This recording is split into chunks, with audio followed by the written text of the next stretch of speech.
Assalamu alaikum everyone.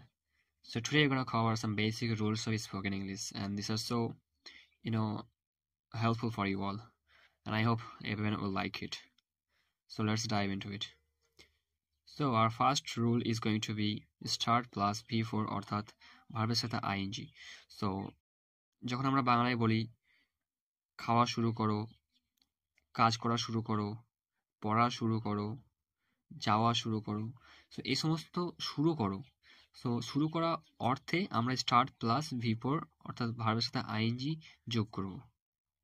So আপনি যে কোনো সেন্টেন্স বলতে পারেন, যে কোনো শুরু করা সেন্টেন্সই বলতে পারেন, সো জাস্ট এই স্ট্রাকচার অনুযায়ী হবে। সো যেমন খাওয়া শুরু করো, স্টার্ট ইটিং। কাজ করা শুরু করো, স্টার্ট ওয়াকিং। পড়া শুরু করো, স্টার্ট রিডিং। সো এরকমভাবে আপনারা জাস্ট সেন্টেন্স বানাতে পারেন স্টার্ট প্লাস ভার্বের ফোর্থ ফর্ম অর্থাৎ ভার্বের সাথে আইএনজি যোগ করে এরকম সেন্টেন্স বানাতে পারেন। So this is so easy.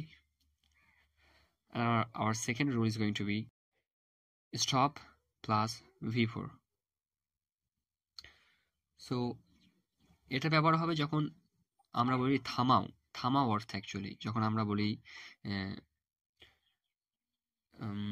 লেখা থামাও অথবা লেখা বন্ধ করো এবং বলা বন্ধ করো, করা বন্ধ করো, কাজ করা বন্ধ করো। সো এরকম ক্ষেত্রে আমরা just stop plus V4 use করতে পারি। সো স্টপ প্লাস V4 থামানো অর্থে। সো লেখা থামাও, স্টপ রাইটিং,